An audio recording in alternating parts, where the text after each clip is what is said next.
সম্মানিত দর্শক ও শ্রোতা মণ্ডলী, আল্লাহ রাব্বুল আলামিনের অশেষ মেহেরবানিতে আমরা আমাদের নিয়মিত উমদাতুল আহকাম ক্লাস শুরু করতে যাচ্ছি। আজকে 31তম পর্ব।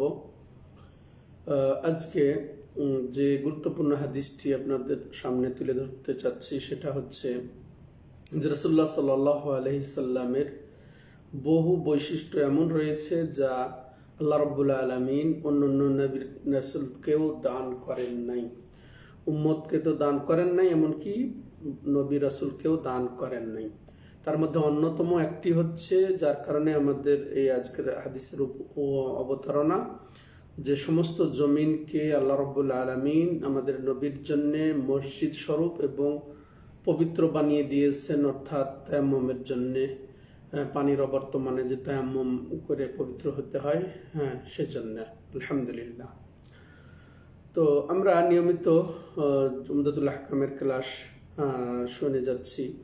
ইতিপূর্বে আমরা তায়াম্মুমের আলোচনা শুনেছি গত পর্বে। তো তারই অংশ হিসেবে এই হাদিসটি এই আন জাবির ইবনে আব্দুল্লাহ রাদিয়াল্লাহু আনহুমা আন্না নবিয়্য সাল্লাল্লাহু আলাইহি সাল্লাম قال أعطيت خمسا لم يعطهن أحد من الأنبياء قبلي نصرت بالرعب مسيرة الشهر وجعلت للأرض مسجدا وطهورا فأيما رجل من أمتي أدركته الصلاة فليصلي وأحلت لي الغنائم ولم تحل لأحد قبلي وأعطيت الشفاعة وكان النبي صلى الله عليه وسلم يبعث إلى قومه خاصة وبعثت إلى الناس عامة। হাদিসটি সহিহ বুখারী এবং সহিহ মুসলিমে বর্ণিত হয়েছে। তো আসেন হাদিসের আমরা সংক্ষিপ্ত অর্থ, সরল অর্থ শুনি। এরপরে আমরা হাদিসের যে শিক্ষা বা হাদিস থেকে যা আমরা জানতে পারি সেটা শুনব। জাবির ইবনে আব্দুল্লাহ রাদিয়াল্লাহু তাআলা আনহুমা, জাবির এবং তার বাবা আব্দুল্লাহ উভয় সাহাবী, সেই জন্য আমরা কি বলবো, রাদিয়াল্লাহু আনহুমা। তো তিনি বর্ণনা করছেন যে নবী সাল্লাল্লাহু আলাইহি সাল্লাম বলেন, উতিতু খামসান লাম ইউতাহুন্না আহাদুম মিনাল আম্বিয়া ক্বাবলি, আমাকে এমন 5টি জিনিস দেওয়া হয়েছে যা আমার পূর্বে কোনো নবী রাসূলকে দেওয়া হয় নাই। তো এরপরে তিনি 5টি উল্লেখ করছেন। নুসিরতু বির-রু'বি মাসিরাতা শাহর, প্রথম হচ্ছে যে আল্লাহ রাব্বুল আলামিন আমাকে দান করেছেন শত্রুদের অন্তরে ভয় ভীতি সৃষ্টি করে, আমাকে আল্লাহ সাহায্য করেছেন শত্রুদের অন্তরে ভয় ভীতির উদয় হয়ে যাওয়া থেকে, যে তারা 1 মাসের দূরে থাকলেই আমার হৃদকম্পন, আমার ভয় তাদের অন্তরে ঢুকে যায় এবং তারা শঙ্কিত হয়ে যায়, আতঙ্কিত হয়ে যায়। এক নাম্বার। 2 নাম্বার, ওয়াজুইলাত লিল আরদু মাসজিদান ওয়া তাহুরা, এই অংশের সাথে আমাদের মিল, যে আমার জন্য আল্লাহ রাব্বুল আলামিন সমস্ত জমিনকে মসজিদ বানায় দিয়েছেন এবং তাহুরা এবং ওযুর উপকরণ বা তায়াম্মুম, এটা পবিত্রতার মাধ্যম বানিয়ে দিয়েছেন। অতএব আমাদের করণীয় কি? আইয়ুমা রাজুলিন মিন উম্মতি আদরাকাতহুস সালাহ ফালিসাল্লি, অতএব যে আমার উম্মতের যে কাউকে সালাতের সময় পেয়ে বসবে সে যেন সালাত আদায় করে। তাহলে গুড়িমসি করা যাবে না যে মসজিদ কোথায়, মসজিদ নেই, ওযু নেই, গোসল করতে হবে, এই তার ওজোর আর থাকলো না। যেহেতু রাসূলুল্লাহ সাল্লাল্লাহু আলাইহি ওয়াসাল্লামের জন্য একটা বড় বৈশিষ্ট্য আল্লাহ দান করেছেন, সমস্ত জমিনকে মসজিদ হিসেবে, আর আরেকটা কি, সেটা হচ্ছে যে ওই পবিত্রকরণ বা তায়াম্মুমের জন্য মাটিকে পবিত্র করে দেওয়া। এখানে একটু কথা না বললেই নয়, হয়তো আসবে এইটা নিয়ে, যেহেতু আমাদের আজকের ক্লাস। মসজিদ বলা হয় সেজদার জায়গা, সাধারণত স্পষ্ট সেজদা যেখানে দেওয়া হয়, সালাত আদায় যেখানে করা হয়, এটা খাস। কিন্তু আমভাবে যেখানে ইবাদত করা হয় সেটাকেই মসজিদ বলা হয়। তো আর মসজিদ হচ্ছে এই ইবাদতের স্থানটা, যেখানে আমি জাস্ট ইবাদত করব, সিজদা দেব। আর মাসজাদ, আসল শব্দ মাসজাদ, এটা গ্রামারের দাবি। অর্থাৎ যেটা বাউন্ডারি দিয়ে তৈরি করা হয়, ঘরটা হচ্ছে মসজিদ। সম্মানিত দর্শক শ্রোতামণ্ডলী, আর তাহুর তাহুর তহুর তহুর হচ্ছে অজু করা কর্ম, আর তাহুর হচ্ছে অজুর যা দ্বারা অজু করা হয়, যেমন পানি, মাটি। এখানে মাটি এখানে উদ্দেশ্য হবে যে পবিত্র পবিত্র বানিয়ে দিয়েছেন। তো সম্মানিত দর্শক শ্রোতা মণ্ডলী, এই গেল। এরপরে বলছেন রাসূলুল্লাহ সাল্লাল্লাহু আলাইহি ওয়াসাল্লাম, উহিল্লাত লিয়াল গানাইম, গনিমতের মাল আল্লাহ আমার জন্য হালাল করে দিয়েছেন। ওয়ালাম তাহিল্লু লি আহাদিন কাবলি, আর যেটা আমার পূর্বে কারোর জন্য হালাল ছিল না। ওয়া উতিতুশ শাফাআহ, আমাকে আল্লাহ রাব্বুল আলামিন শাফাআত দান করেছেন। ওয়া কানা আন-নাবিয়্যু ইবআসু ইলা কওমিহি খাসসা ওয়া ইবআসু ওয়া বুইসতু ইলান নাস আম্মা, আর আমার পূর্বের যে নবীগণ অতিবাহিত হয়ে গেছেন তারা তাদের নির্ধারিত গোষ্ঠীর জন্য প্রেরিত হয়েছিলেন, ও আমি প্রেরিত হয়েছি সমস্ত মানুষের জন্য ব্যাপকভাবে। এই ছিল হাদিসের সরল অর্থ। সম্মানিত দর্শক ও শ্রোতা মণ্ডলী, আমরা তিনটা জিনিস সেখান থেকে জানবো। প্রথম হচ্ছে কি, যে এখানে পাঁচটি জিনিসের কথা রাসূলুল্লাহ সাল্লাল্লাহু আলাইহি সাল্লাম উল্লেখ করেছেন, এমন পাঁচটি যে যা আর অন্য নবী রাসূলদের বৈশিষ্ট্যের অন্তর্ভুক্ত নয়। এরকম আল্লাহ রাব্বুল আলামিন মর্যাদা তাদেরকে দান করেন নাই, যে এই মর্যাদাগুলা দিয়ে আল্লাহ রাব্বুল আলামিন তাকে সম্মানিত করেছেন। তো এটা আর অন্য কোনো নবী রাসূলদের মধ্যে পাওয়া যায় না। তো এরপরে যেটা আমরা বলবো যে এই পাঁচটা কি কি হাদিসে যা এসেছে এর সংক্ষিপ্ত ব্যাখ্যা। যে নবী সাল্লাল্লাহু আলাইহি সাল্লাম বলছেন যে আল্লাহ রাব্বুল আলামিন তাকে 1 মাসের দূরে থাকা অবস্থাতেই, শত্রু 1 মাসের দূরে থাকা অবস্থাতেই তাদের অন্তরে রাসূল সাল্লাল্লাহু আলাইহি সাল্লামের ভীতি সঞ্চয় হয়ে যেত, ভয় পেয়ে যেত, তাদের অন্তর ভয়ভীত হয়ে যেত। আর এক বর্ণনা এসেছে ইউকযাফু ফি কুলুবি আদাই, যে আমার শত্রুদের অন্তরে যে এটা ভয়টাকে ঢুকিয়ে দেওয়া হতো। আলহামদুলিল্লাহ। তো এটা দ্বারা এটা দুই অর্থ হতে পারে সম্মানিত দর্শক ও শ্রোতা মণ্ডলী, বা দুইটা এখানে আমরা বুঝবো যে আর অন্য কাউকে আল্লাহ রাব্বুল আলামিন এই মর্যাদা দান করেছেন কিনা, এই বৈশিষ্ট্য দান করেছেন কিনা। এটা বোঝা যাচ্ছে রাসূলুল্লাহ সাল্লাল্লাহু আলাইহি ওয়াসাল্লাম বলেছেন যে মাসিরাতা শাহর, মানে 1 মাসের দূরত্ব। তাহলে 1 মাসের কম দূরত্বে অন্য কোনো আল্লাহর ওলি বা শাসকের ভয় ভীতি সৃষ্টি হতে পারে, এটা এ হাদিসে বিরোধী নয়। তাহলে আরেকটা যেটা জিনিস বোঝা যাচ্ছে যে 1 মাস বা এর উপরে অবস্থা আর কারো হতে পারে না, আর কারোর জন্য হতে পারে না।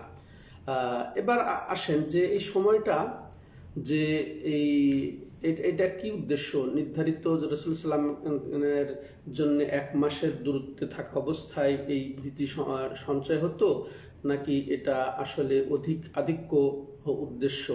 সম্মানিত দর্শক ও শ্রোতা মণ্ডলী, আসলে এটা যে এটা কমের জন্য অন্যদের হতে পারে, বেশি হলে নবী সাল্লাল্লাহু আলাইহি সাল্লামের এটা বৈশিষ্ট্য, এটাই আমরা বুঝবো। আর এটা আরেকটা জিনিস এখানে, যে এটা নবী সাল্লাল্লাহু আলাইহি সাল্লামের জন্য খাস নাকি নবীর উম্মতের জন্যও আল্লাহ রাব্বুল আলামিন এই সম্মান দান করেছেন বা করবেন। তো এখানে দুইটা মতই পাওয়া যায়, যে এটা নবী সাল্লাল্লাহু আলাইহি সাল্লামের জন্য খাস। এটা নবী সাল্লাল্লাহু আলাইহি সাল্লামের জন্য খাস। কেউ কেউ আবার দিয়েছেন যে যদি সত্যিকার আল্লাহর ওলি হন, তার তাকওয়া, তার ইখলাস, তার পরহেজগারিতা, তার কোরআন এবং সহিহ সুন্নাহ ভিত্তিক আকীদা, আমল, মানহাজ যদি একেবারে পুরাপুরি সে ফলো করতে পারে, তো নবী সাল্লাল্লাহু আলাইহি সাল্লামের এই বৈশিষ্ট্যের অন্তর্ভুক্ত হতেও পারে, এরকম মত আছে সম্মানিত দর্শক ও শ্রোতা মণ্ডলী। তো এখানে আরো বর্ণনা এসেছে, আরো বর্ণনা এসেছে যে যেটা মাশাআল্লাহ, যে তহুরা মসজিদান ও তহুরা শব্দটা, তাহুরা যেটা আমরা শুনেছি, এটাই হচ্ছে আসলে মূলত এখানকার সাথে আমাদের সম্পর্ক, যে পবিত্রতা অর্জনের জন্য, অর্থাৎ তায়াম্মুমের জন্য আল্লাহ আমাদের এই জমিনকে পবিত্র বানিয়ে দিয়েছেন। অতএব গোসল ফরজ হলে তো ইতিপূর্বে আমরা যেটা জেনেছি এই তায়াম্মুম দ্বারাই আমরা পবিত্র হতে পারি, আর অজু ভেঙে গেলে অজু করে নিতে পারি যদি পানি ব্যবহারযোগ্য না হয় বা ব্যবহার করতে না পারি, পানি না থাকে। এবার তৃতীয় যেটা বিষয় আমরা জানবো, হিল্লাত লিয়াল গানাইমু আউল গানাইম।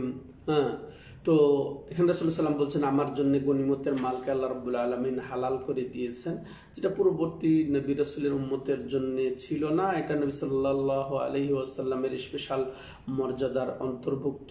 তো এখানে আরেক বর্ণনায় এসেছে যে আসলে পূর্বের জন্য এটা হালাল ছিল না, কিন্তু আল্লাহ রাব্বুল আলামিন দয়া পরবশ হয়ে আমাদের দুর্বলতার দিকে লক্ষ্য করে, আমাদের অপারগতার দিকে লক্ষ্য করে আল্লাহ রাব্বুল আলামিন আমাদেরকে এটাকে পবিত্র অর্থাৎ গনিমতের মালকে হালাল করে দিয়েছেন। চতুর্থ যেটা খাস নবী সাল্লাল্লাহু আলাইহি সাল্লামের বৈশিষ্ট্যের অন্তর্ভুক্ত অন্যান্য নবীদের চেয়ে, সেটা হচ্ছে শাফাআতে উযমা, সে মহা শাফাআত বা সুপারিশ, যেটা কিয়ামতের দিন যে ফয়সালার জন্য ফয়সালা হবে না হবে না হবে না চলে যাবে বহুকাল। হ্যাঁ, তো মানুষ চলে যাবে আদম আলাইহিস সালামের কাছে, তিনিও ফয়সালার জন্য আল্লাহর কাছে সুপারিশ করবেন না। নূহ আলাইহিস সালামের কাছে যাবেন, তাও হবে না। তারপরে ইব্রাহিম আলাইহিস সালাম, তাও হবে না। মুসা আলাইহিস সালাম, ঈসা আলাইহিস সালাম, শেষে ঈসা আলাইহিস সালাম বলে দিবেন যে মুহাম্মদ সাল্লাল্লাহু আলাইহি সাল্লামের কাছে যাও। আর যখন তারা অর্থাৎ উম্মতের কেউ কেউ চলে আসবেন মুহাম্মদ সাল্লাল্লাহু আলাইহি সাল্লামের কাছে, তখন তিনি বলবেন আনা লাহা, আমি তো এই জন্যেই প্রেরিত হয়েছি। তখন তিনি সরাসরি সুপারিশ করবেন না বটে, কিন্তু সিজদায় পতিত হয়ে আল্লাহর কাছে সিজদার জন্য অনুমতি চাইবেন, যথোপযুক্ত উত্তম ভাবে আল্লাহর প্রশংসা করবেন এবং আল্লাহ রাব্বুল আলামিন তাকে এক পর্যায়ে বলবেন ইরফা রাসাক ইয়া মুহাম্মদ, ইরফা রাসাক সাল তুতা ইশফা তুশাফা, হে মুহাম্মদ মাথা উঠাও, তো তুমি চাও দেওয়া হবে। তারপর আরো বর্ণনা এসেছে তুমি বলো শোনা হবে। এরপরে কি বলবেন আল্লাহ রাব্বুল আলামিন, তুমি শাফাত করো, শাফাত কবুল হবে। এই তো এই সেই শাফাত। আর এটাই হচ্ছে মাকাম মাহমুদ, যেটা আমরা প্রতি সলাতের আজানের জবাবে বাসু মাকামাম মাহমুদা যে দোয়া করি, এই সেই প্রশংসিত সৃষ্টি সবাই তার জন্য প্রশংসা করবেন, এটাই তারই প্রাপ্য, তারই অধিকার। সম্মানিত দর্শক শ্রোতা মণ্ডলী, এই যে এই শাফাতের ব্যাপারে তিনি বলছেন যে নবী রাসূলগণ সহ কোনো মুমিনও এতে তাদের অংশ থাকবে না, একমাত্র তিনি এর অধিকারী এবং তিনি মর্যাদা প্রাপ্ত। তাছাড়া এমনি মুমিন নবীগণ অন্য সাধারণ সুপারিশ করবেন, সেটা আলাদা বিষয়। এই ছিল চৌথ বিষয়। পঞ্চম যেটা এখানে এসেছে সম্মানিত দর্শক ও শ্রোতা মণ্ডলী, সেটা হচ্ছে কি যে তিনি বলছেন যে ইতিপূর্বের নবী প্রেরিত হতেন যে তার নির্ধারিত জাতি গোষ্ঠীর জন্যেই, কিন্তু আমি প্রেরিত হয়েছি সমস্ত মানুষের জন্য ব্যাপকভাবে, কিয়ামত কাল পর্যন্ত আর কোনো নবী আসবে না, এটাই বোঝানো হয়েছে। এতেও বোঝা গেল খাতমে নবুয়াত, তার দ্বারা নবুয়তের খতম হয়েছে। এটাই প্রমাণ যে তাকে পাঠানো হয়েছে সমস্ত মানুষের জন্য কিয়ামত কাল পর্যন্ত সময়কে করে। তো তিনি এমন নবী ছিলেন যে তিনি স্থান এবং লোকেদের খাস নবী ছিলেন না, তিনি ব্যাপক সমস্ত লোকের নবী এবং সমস্ত জামানার নবী পরবর্তীতে কিয়ামত কাল পর্যন্ত। আর এটা কারো বৈশিষ্ট্য ছিল না। তো কেউ যদি বলে নূহ আলাইহিস সালামও তো ওইরকম ভাবে ব্যাপক সবার জন্য নবী ছিলেন, যে তুফান হলো, বন্যা হলো, সব ধ্বংস হয়ে গেল, তিনি তো সবার নবী ছিলেন। কিন্তু আসলে এখানে উদ্দেশ্য হচ্ছে তাকে আল্লাহ রাব্বুল আলামিন প্রেরণ করেছেন শুরুতেই সমস্ত মানুষের জন্য। আর নূহ আলাইহিস সালাম ব্যাপারটা এমন ছিল না, বরং পরবর্তীতে আল্লাহ রাব্বুল আলামিন তাকে বন্যার পরে যারা ছিল সমস্ত লোকের নবী বা হিসেবে বা রাসূল হিসেবে অভিহিত করেছেন। তার দ্বিতীয় যেটা বিষয় আমরা জানবো যে এখানে যে বৈশিষ্ট্যগুলো বলা হয়েছে পাঁচটি, এর অর্থ এই নয় যে পাঁচটি তার অসাধারণ বৈশিষ্ট্য, আরো অনেক বৈশিষ্ট্য আছে। বিভিন্ন হাদিসে আরো হাদিস আছে যে ফুদ্দিলতু আলাল আম্বিয়া বিসিত, আমাকে আল্লাহ রাব্বুল আলামিন অগ্রাধিকার দিয়েছেন 6টি বিষয়ে। আরো যেগুলো আছে যে 5টি বিষয়ে, তারপরে 7টি বিষয়ে, এবার মিলে দেখা গেছে যে প্রায় 11টি হয়ে যায় সম্মানিত দর্শক ও শ্রোতা মণ্ডলী। আর এটাও নয় যে এই যে হাদিসের যে বিভিন্নতা, এর উদ্দেশ্য কি? আর আসলে যে সাহাবা একরাম যখন জেনেছিলেন যে 4টা, তখন 4টা উল্লেখ করেছেন, 5টা জেনেছেন 5টাকে উল্লেখ করেছেন, আবার 6টা এভাবে উল্লেখ করেছেন জানার ভিত্তিতে। এরপরে প্রয়োজন অনুযায়ী এভাবে সাহাবা একরাম শুনেছেন এবং নবী সাল্লাল্লাহু আলাইহি ওয়াসাল্লাম বলেছেন, ওই অনুযায়ী সংখ্যা বৃদ্ধি পেয়েছে, এটাও হতে পারে। তো আর আসল কথা যে এখানে সীমিতকরণ উদ্দেশ্য নয় যে নবী সাল্লাল্লাহু আলাইহি সাল্লামের বৈশিষ্ট্য শুধু এগুলাই যে যে অতুলনীয়, তো এটা সংখ্যা উদ্দেশ্য নয়। যেমন ইমাম সৈয়দ রাহিমাহুল্লাহ তার আল খাসাইস আল কুবরাতে তিনি নবী সাল্লাল্লাহু আলাইহি সাল্লামের সব বৈশিষ্ট্য উল্লেখ করেছেন, 200-এর অধিক, আলহামদুলিল্লাহ। তো এখানে আরেকটা যেটা তৃতীয় হাফেজ আল ইরাকি, ইনি তার গ্রন্থে উল্লেখ করেছেন যে তার তাসরিবে যে এখানে 11টা। তো এক নজরে আমরা 11টা শুনে আমাদের কথা শেষ করব। যেমন তিনি বলেছেন যে নবী সাল্লাল্লাহু আলাইহি সাল্লামকে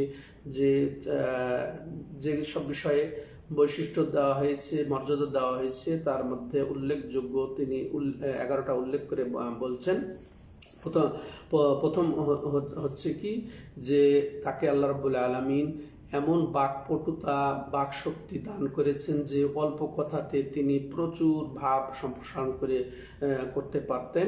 তেমনিভাবে তাকে এমন আল্লাহ রাব্বুল আলামিন মর্যাদা দিয়েছেন যে শত্রুদের অন্তরে 1 মাসের দূরে থাকা অবস্থাতেই ভয়ভীতি সঞ্চয় হয়ে যেত এটা দিয়ে।